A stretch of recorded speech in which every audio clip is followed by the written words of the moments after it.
What is up, everyone? Welcome back to the channel for another video, and in today's video we're outside. It's pretty warm for a winter day in February in Virginia, and I figured I'd do a video on the Toyota 4Runner, the 02 that I have that I got last year. So if you're newer to the channel, I do have a third gen 4Runner. It is a 2002. I got it for a really good price. It has about 160 something thousand miles on it from what I remember right now currently, and we've done some mods to it. So I wanted to make a video kind of just covering what's been recent and what is basically going to be done probably in the next few weeks for this vehicle, as far as modding it. And that will be basically all the mods leading up from that I bought in the past, late last year, to very recent, to getting and we're finally getting around to basically going to be getting these parts installed on the 4Runner. So let's go ahead and jump right into that. I will show you what the plans are and what the new stuff is. So as you can see, like I said, if you're new to the channel and have not been caught up on this 4Runner, basically that's what we're just gonna do. So this is your factory style 4Runner, still on the factory lift. The things that have been done are just some miscellaneous stuff like Kenwood camera with the backup, or Kenwood radio, touchscreen radio with the Kenwood backup camera, which I recommend highly for these vehicles, or just for any aftermarket vehicle. It makes backing up a lot easier. We did you can see the Carhartt seat covers as well, nothing special. And there is the radio, and we have the wheel and tire combo setup. I keep getting questions on what tire size and wheels these are. These are the Method race wheels. I don't remember what number they are or what model, but they are on Method Racing's website. That's where I got these. And there is the tire size, a 265/70/17. If you need the speed rating, 115T. These are the Rocky Mountain terrains, just as good in my opinion as the Wild Peaks. The 2014 4Runner we have on the channel has the Wild Peaks, and they held up pretty well. We were going to go with the Nittos for that one, but they weren't in stock at the time, and ordering those would have been basically a week out, and we kind of needed tires for that. So we went with the Wild Peaks. They're the Falcon Wild Peaks, and these are pretty comparable to them. I don't have a full-size spare, so we have the factory spare still under the truck. But this is a clean truck, zero rust whatsoever. I am the third owner of it, so that is basically your caught up history on this vehicle. I found a shop that that is super exclusive to where I take the 4Runner to get like all the stuff done. Last week or the week before, we had a brand new alternator put on. I was driving home from drill, and luckily I made it to I guess like maybe half a mile from my house.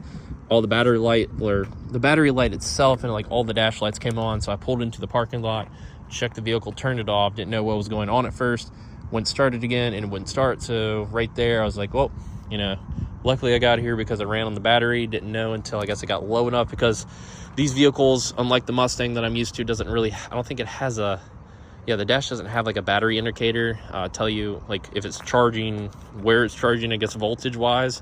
So that's I guess the only downside to these, but got that squared away, taken care of. And yeah, so that's where we're at. So the place that I take the stuff to, a guy used to work there, started another shop in Richmond. I think it's Wood Iron Automotive or something like that. And a guy that has a Mustang here that I know pretty well told me to take the Mustang there. Yeah, long story short, he told me to take the Mustang there to get aligned. They weren't able to do it, so they recommended R&R and got it aligned there. So we took the 2014 4Runner last week, I believe, there, and I talked to the owner, I believe he's the owner, about the third gen, because they specialize in Lexus and Toyota stuff, mainly in Honda stuff, doing like lift kits, aftermarket stuff, maybe turbo installs and all that stuff, but it's like a regular shop as well.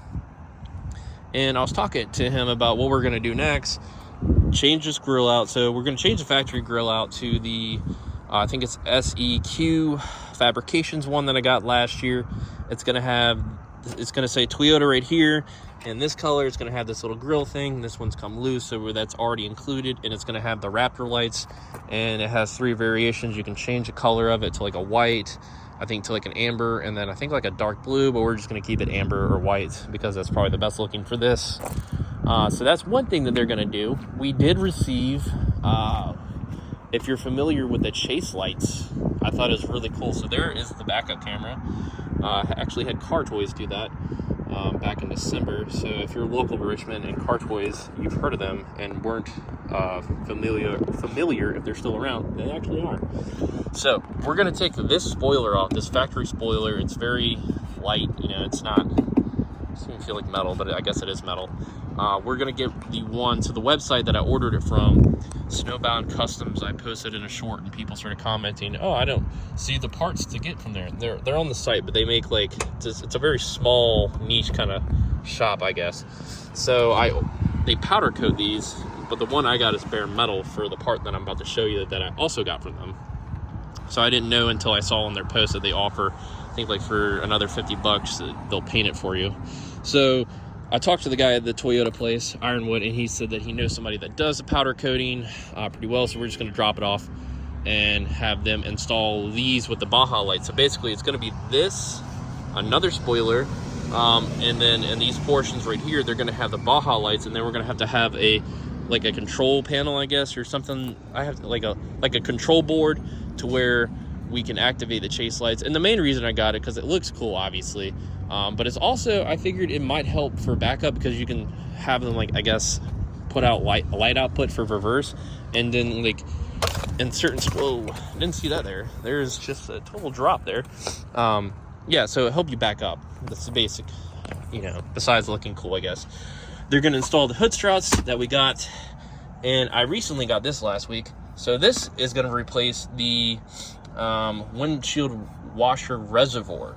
So a lot of the times I notice when people lift or something, the reason behind this, besides buying something that looks cool, I guess, we're going to keep it also just the bare metal color. Don't really care about getting it powder coated. We can always take it off and do that later. This is everything included. You got the pressurized top and all that. This is Snowbound Customs.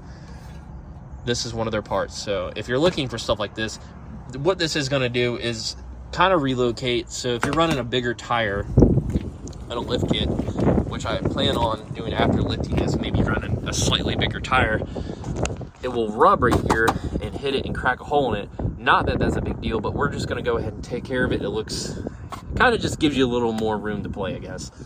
And went ahead and pop this.